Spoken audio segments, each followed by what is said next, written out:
नमस्कार दर्शकवृन्द, आजको यो विशेष प्रस्तुतिको श्रृङ्खलामा यहाँहरूलाई धेरै धेरै स्वागत छ। म संज्ञा अधिकारी। कोरोना संक्रमणको प्रभावले विश्व नै आक्रान्त बनिरहेको यो विषम परिस्थितिमा नेपाल पनि यो संक्रमणबाट अछुतो रहन सकेको छैन र यसको प्रभावका विभिन्न क्षेत्रहरू विकास निर्माण, अर्थतन्त्र, कृषि क्षेत्र लगायत मानवीय स्वास्थ्य त अति बढी नै प्रभावित भइ नै हाल्यो। त्यसको साथसाथै साहित्यको क्षेत्रमा, कला र साहित्यको क्षेत्रमा पनि यसले निम्त्याएको असर र प्रभावको विषयवस्तुमा केन्द्रित रहेर आजको यो विशेष प्रस्तुति हामी सञ्चालन गर्न गइरहेका छौँ, जसको लागि आज हामीसँग स्टुडियोमा अतिथिको रूपमा उपस्थित हुनुहुन्छ वरिष्ठ साहित्यकार एवं नेपाल सरकारका सहसचिव दामोदर पुडासैनी किशोर। स्वागत छ सर यहाँलाई हाम्रो यो विशेष कार्यक्रममा। धन्यवाद बहिनी। यो बन्दाबन्दीको अवस्थामा पनि तपाईसँग कुरा गर्ने अवसर मिल्यो, यसले मलाई खुसी लागिरहेको छ।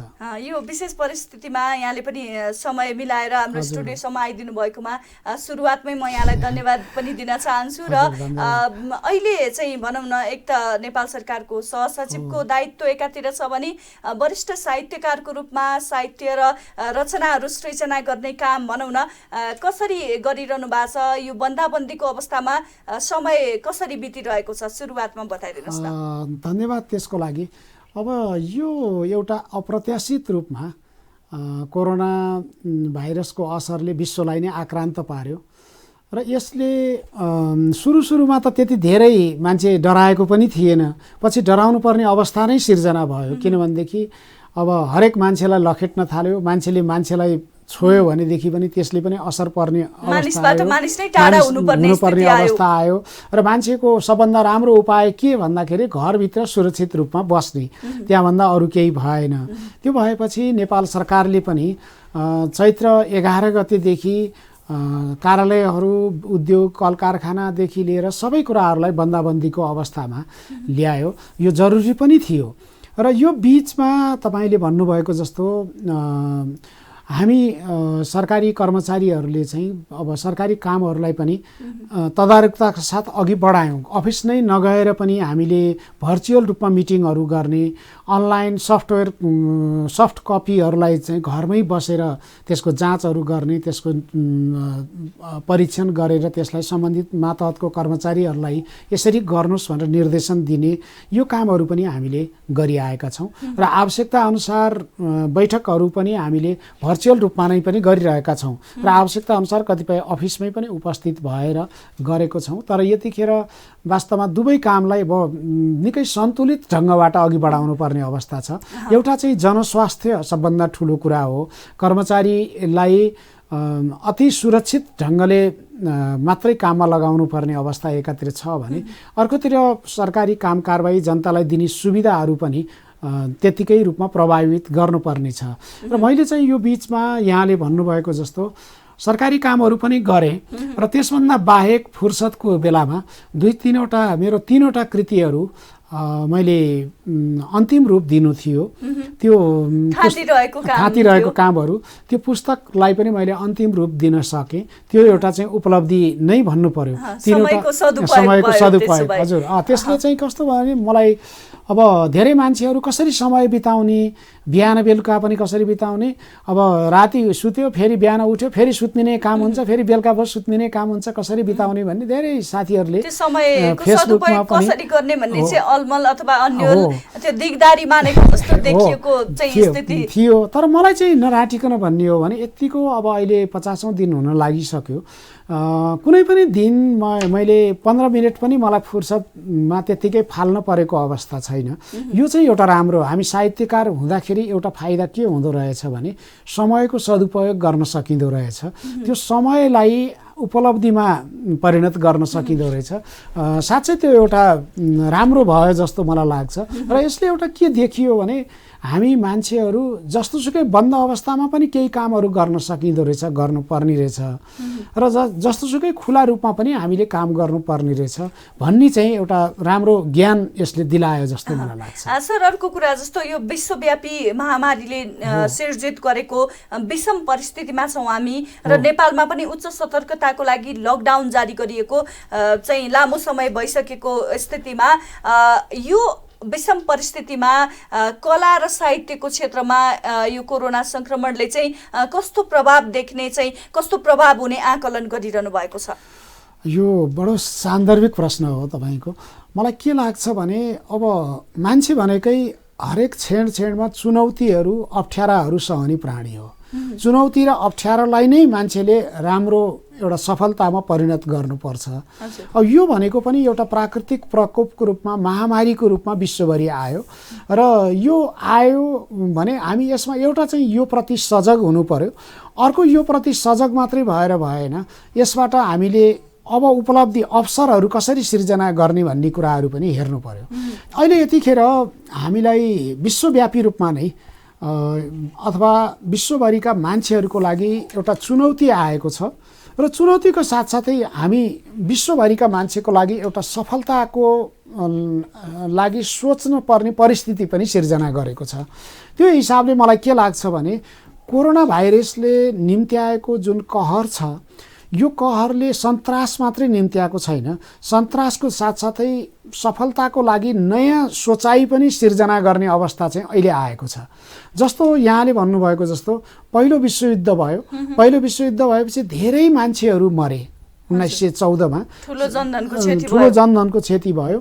1914 पछि जब विश्वयुद्ध रोकियो, मान्छेहरूले काम गर्ने शैली नै परिवर्तन भयो, काम गर्ने तौर तरिका नै परिवर्तन भयो, उद्योग कल कारखानाको झन् धेरै विकास भयो, सञ्चार जगतको धेरै सूचना प्रविधिको झन् धेरै विकास भयो। त्यो एउटा राम्रो परिस्थिति भयो, समाजमा चाहिँ एक प्रकारले रूपान्तरण भयो। हिजोको भन्दा झन् मान्छे व्यवस्थित रूपमा बसे, झन् सुखपूर्वक समृद्ध भएर मान्छे बसे। 1939 देखि 1945 सम्म दोस्रो विश्वयुद्ध भयो। त्यो दोस्रो विश्वयुद्धमा पनि धेरै मान्छेहरू मरे, ठुलो कोकोहालो भयो, धेरै मान्छेहरू पीडा भयो।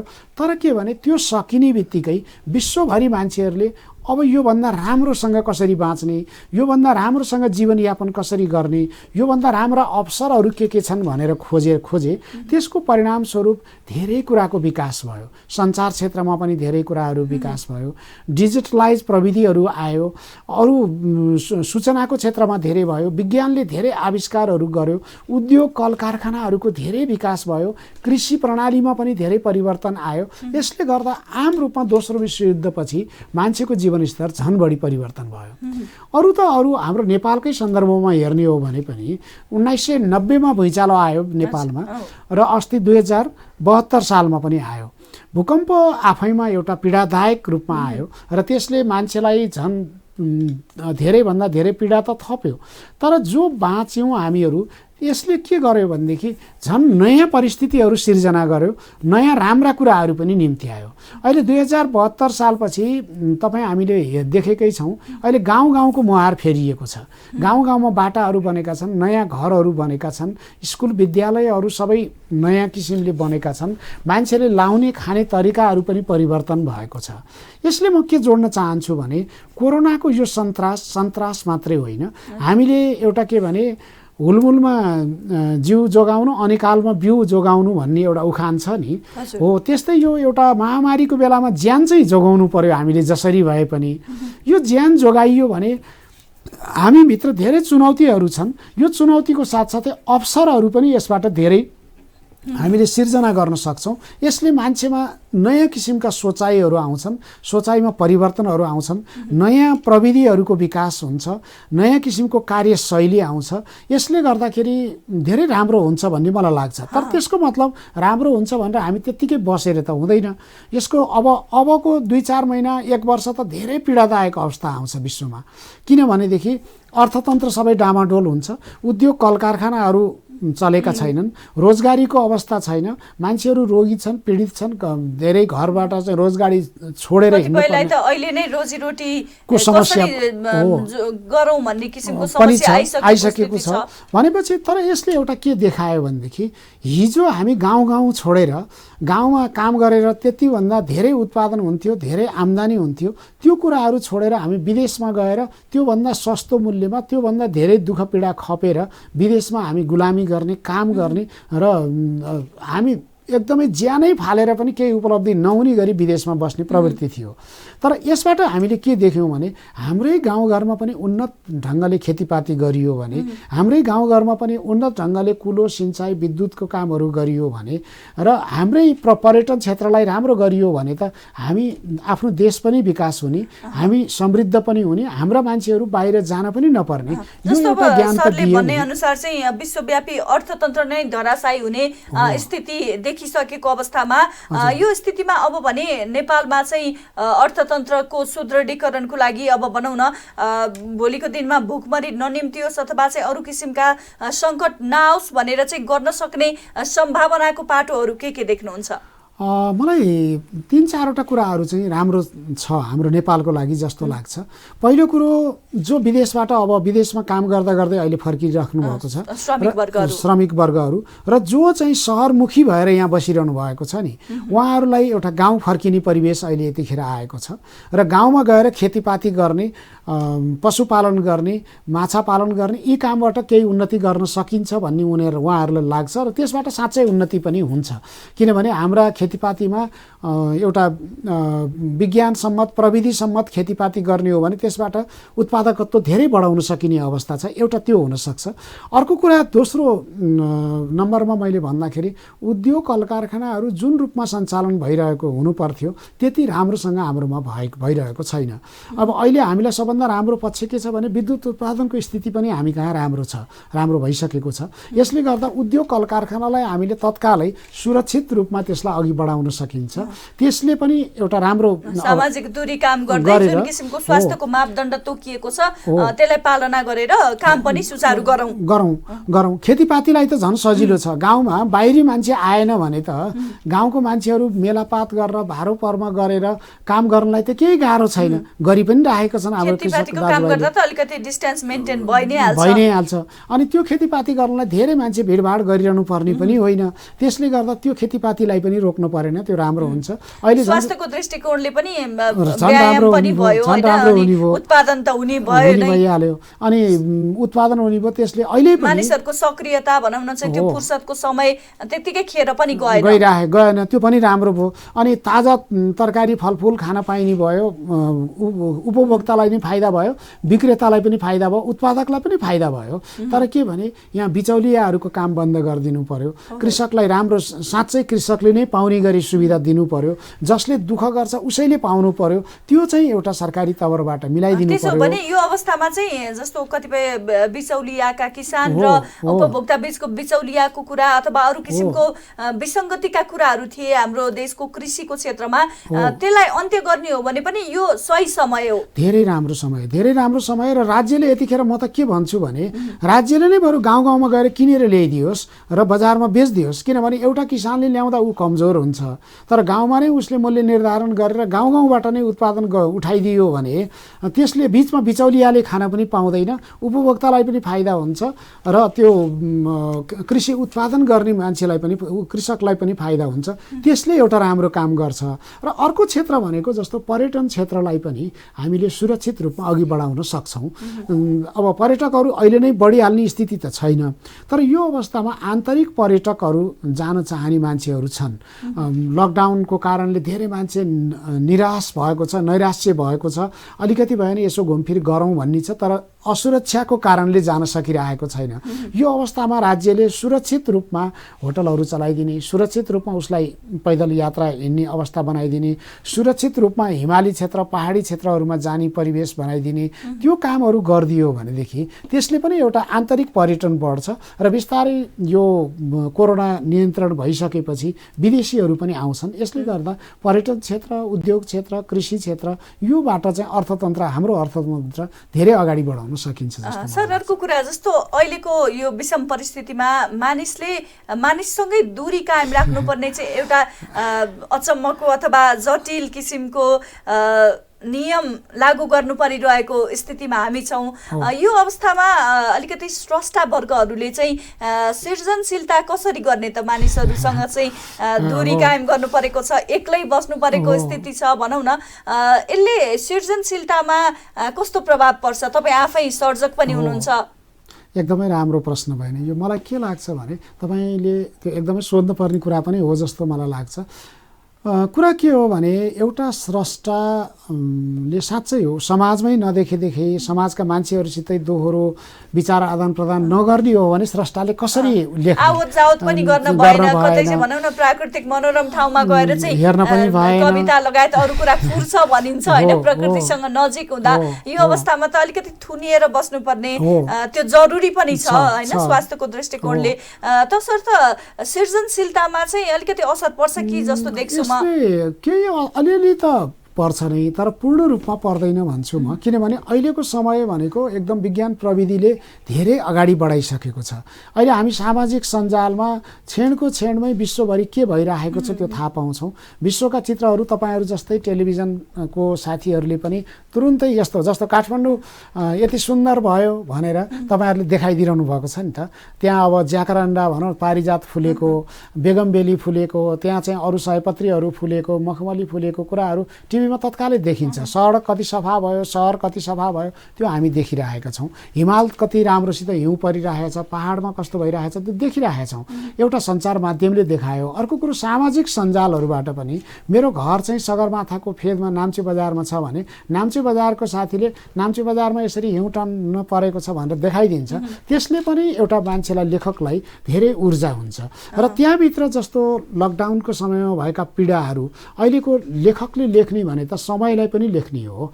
उसले अब जस्तो लकडाउनमा भएका पीडाहरू, लकडाउनमा खाद्यान्न नभइकन मान्छेहरू खाद्यान्न नभएर मर्नुपर्ने पीडा, रोजगारी नभएर मान्छे चाहिँ एउटा डिप्रेसनमा गएको पीडा, अनि त्यसपछि खाद्यान्न बाँड्दाखेरि अथवा राहत बाँड्दाखेरि भएका पनपक्ष भनौँ न विवादहरू, पक्ष विपक्षका कुराहरू, यी यावत कुराहरू पनि त स्रष्टाले यतिखेर सधैँ व्यस्त भइरहेको जीवनशैलीमा अलिकति फुर्सद मिलेर आफ्नो परिवारजनसँग सँगै बिताउन पाउनु पनि यो व्यस्तता अथवा व्यस्त जीवनशैलीको एउटा फाइदाको विषय पनि कतिको देख्नुहुन्छ? यसले त धेरै फाइदा गरायो। मलाई के लाग्छ भने यसरी हामी अहिले 50 दिन जति बस्दाखेरि विश्वभरिका मान्छेहरूमा एउटा ऊर्जा पनि आएको छ, उसलाई एउटा शक्ति पनि आएको छ, सोच्ने पनि काम गर्ने पनि उसलाई बाध्यता पनि भएको छ। अबको जीवन कसरी चलाउने हरेक मान्छेले सोध्छ नि त, एउटा त्यो।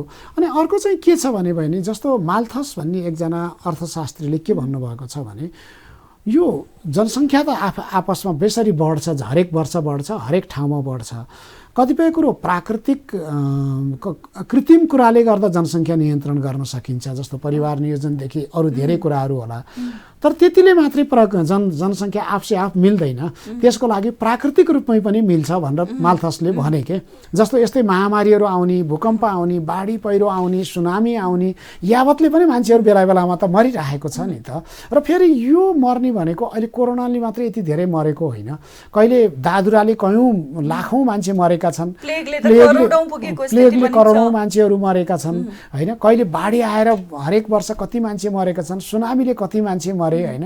भनेपछि यो मान्छे मर्ने क्रम त के भने प्राकृतिक विपत्तिसँगै मान्छे मर्ने क्रम त हरेक वर्ष छ नि त। तर के भने रहेको कुरा हो। अब यो चाहिँ हाम्रो लागि नौलो कुरा भयो।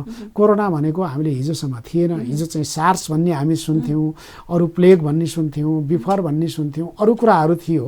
तर त्यसको साटो चाहिँ अहिले अब यो कोरोना भन्ने आयो। कोरोना यसले फेरि एउटा के देखायो भने विश्वमा कुनै जात, धर्म, भाषा, भेष, राज्य, रङ्ग केही पनि नभनिकन मान्छे मात्रमा चाहिँ सुरक्षित हौ, मान्छे मात्रै चाहिँ यसमा सबभन्दा ठुलो कुरा रहेछ, मान्छेभन्दा बाहेक अरू केही कुरा होइन।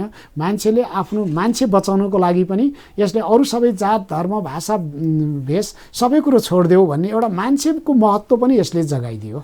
यो चाहिँ एउटा राम्रो पक्ष हो जस्तो मलाई लाग्छ। अलिकति सामाजिक दृष्टिकोणले हेर्ने हो भने यो स्थितिमा सामाजिक परिवेशमा चाहिँ सकारात्मक पक्ष निम्त्याउने अथवा भनौँ न चाहिँ राम्रो ऊर्जा चाहिँ निम्त्याउने पाटोमा के गर्नु पर्ला?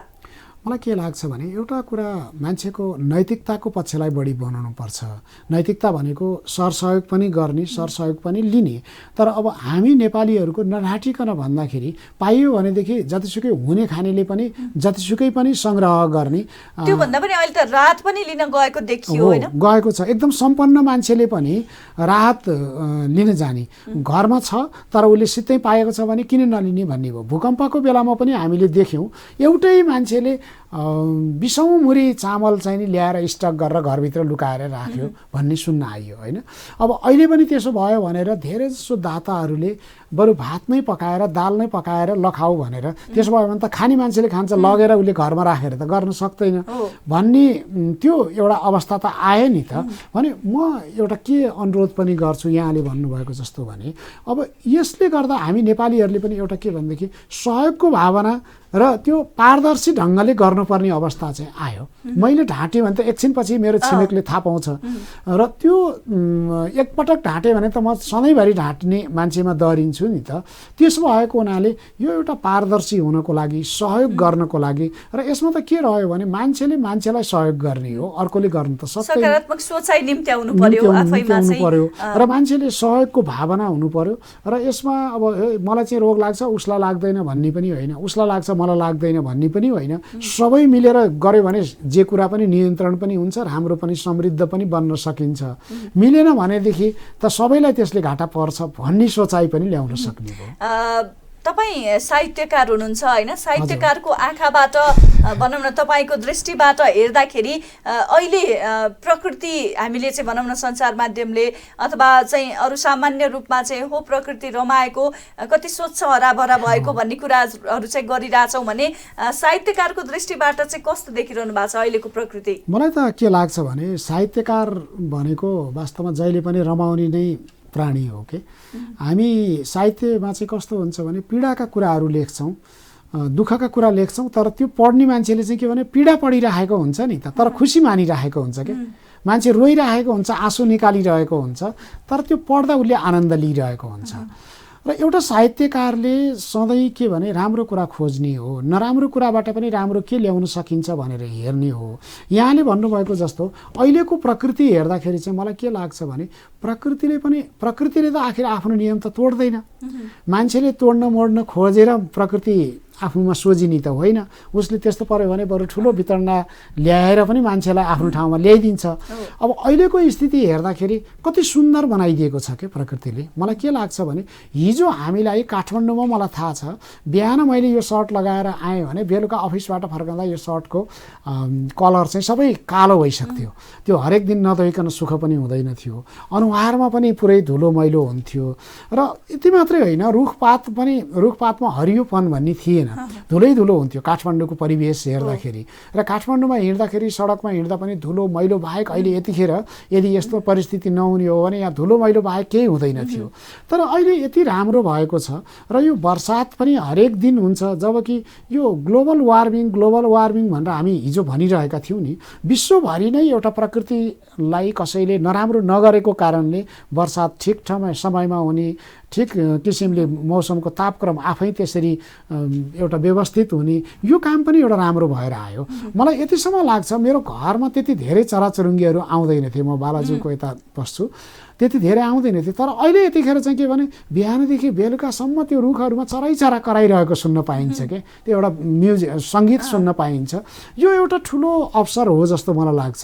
यसले के गर्यो भने प्रकृतिलाई त कसैले पनि मास्छु भनेर त हुँदैन, र प्रकृतिलाई सुरक्षित गर्यो भने मान्छे पनि सुरक्षित हुन्छ। किनभने भोलि प्रकृतिलाई हामीले तोड्यौँ, एकदम ओजन तह बिगाऱ्यौँ, धुवाँ बेसरी निकाल्यौँ, धुलो बेसरी निकाल्यौँ भनेदेखि त प्रकृतिले के गर्छ कि अति वर्षा गराइदिन्छ, अति वृष्टि गराउँछ, कि अति गर्मी गराइदिन्छ, कि अति हिमपातहरू गराइदिन्छ। त्यसले के गर्छ मान्छेलाई नै नाश गराउने हो नि त। त्यसो भएर यो वातावरणीय सन्तुलनको पक्षमा पनि हामी साहित्यकारहरूले एउटा यसले चाहिँ एउटा अवसरको रूपमा र एउटा चेतना वृद्धि गर्ने कामलाई चाहिँ यसले सहयोग गरे जस्तो मलाई लाग्छ। हामी यो कार्यक्रमको अन्त्यतिर आइसकेका छौँ। अन्त्यमा दर्शक लगायत सबैलाई चाहिँ थप के भन्न चाहनुहुन्छ? धेरै त के भन्ने, अब दर्शकहरूबाटै सुन्ने हो मैले पनि होइन। तर मलाई के लाग्छ भने एउटा नेपालीमा एउटा उखान छ नि, जिउ रहे घिउ खाउँला भनेर भन्ने उखान छ कि जिउ रह्यो भने घिउ खाउँला भन्ने उखान भनेको सबभन्दा पहिलो कुरो त विश्वभरिको मान्छेहरू यतिखेर कसरी हुन्छ बाँच्नु पर्यो मरिसकेपछि त कोही पनि फर्केर आउँदैन आउने पनि होइन भनेपछि सुरक्षित हुनु पर्यो बरु घरमै कसरी अलिकति दुःख खाएर भए पनि घरभित्रै बस्नु पर्यो अर्कालाई सर्ला भन्ने आफूले होस गर्नु पर्यो अर्कोबाट सर्ला भन्ने पनि होस गर्नु पर्यो लकडाउनको पालना राम्रोसित गर्नु पर्यो बरु के आफूभित्र घरभित्र बसेर के उद्यम गर्न सकिन्छ के मेहनत गर्न सकिन्छ घरेलु रूपमा घरभित्र गर्न सक्ने कामहरू पनि धेरै छन् नि त धेरै कामहरू गर्न सकिन्छ उत्पादनको कामहरू गर्न सकिन्छ वितरणको कामहरू गर्न सकिन्छ सुरक्षित रूपमै पनि गर्न सकिने धेरै छ जग्गा जमिन हुनेहरूले खेतीपाती गर्ने अलिकति तरकारी भए पनि गर्ने अलिकति फुल बिरुवाहरू भए नि उमार्ने यो कामहरू पनि गर्न सकिएला हैन बिक्री वितरण गर्ने कुरो अलिकति आर्जन गर्ने कुरा पनि सोच्न सकिन्छ र अर्को कुरा के हो भनेदेखि यो त सधैँ रहने कुरा पनि होइन सधैँ रहनु पनि हुँदैन अब निश्चित रूपमा अलिकति केही समयपछि कोरोना भाइरस आफै मत्थर होला यसले चाहिँ विकराल स्थितिबाट हामीलाई मुक्ति दिन्छ त्यो अवस्थामा हामी कसरी बाँच्ने हामीले कसरी नयाँ सोच ल्याएर हिजो भन्दा अझ राम्रो रूपमा हामीले कसरी गर्ने भन्ने कुरा पनि हामीले सोच्नुपर्छ जस्तो मलाई लाग्छ यो बीचमा यो एउटा अवसर हो अवसरको साथसाथै चुनौतीले पनि हामीलाई नजिकै आएर उभिरहेको छ त्यो चुनौतीलाई पार गरेर अवसरलाई कसरी सिर्जना गर्ने र अझ भोलिको भविष्य चाहिँ अझ सबैले कसरी राम्रो गर्ने भन्ने कुरामा चाहिँ हामी सबैले सोच्नुपर्छ जस्तो मलाई लाग्छ। हस् यहाँलाई धेरै धेरै धन्यवाद छ कार्यक्रममा उपस्थित भइदिनु भएकोमा। यहाँलाई पनि धेरै धेरै धन्यवाद कमसेकम यो बेलामा पनि बोलाएर मलाई केही कुराहरू राख्ने विचार दिनुभयो मेरो बहिनी संज्ञा अधिकारी टिभी टुडे परिवार सबैप्रति म आभार गर्छु र प्राविधिक मित्रहरूसँग पनि आभारी छु म। दर्शकवृन्द विश्वव्यापी महामारीको रूपमा देखा परेको कोरोना भाइरस संक्रमणले पारेको विभिन्न प्रभावहरू मध्ये साहित्य कला साहित्य क्षेत्रमा परेको प्रभाव यसका असरहरू यसबाट चाहिँ गर्न सकिने सकारात्मक पक्षका कुराहरू लगायतको विषयवस्तुमा केन्द्रित रहेर वरिष्ठ साहित्यकार एवं नेपाल सरकारका सहसचिव दामोदर पुडासैनी किशोरज्यूसँग आजको यो श्रृङ्खलामा हामीले कुराकानी गर्यौं। यो संवादसँगै दर्शकहरूमाझ हामी बिदा हुन चाहन्छौँ। हवस् त, नमस्कार।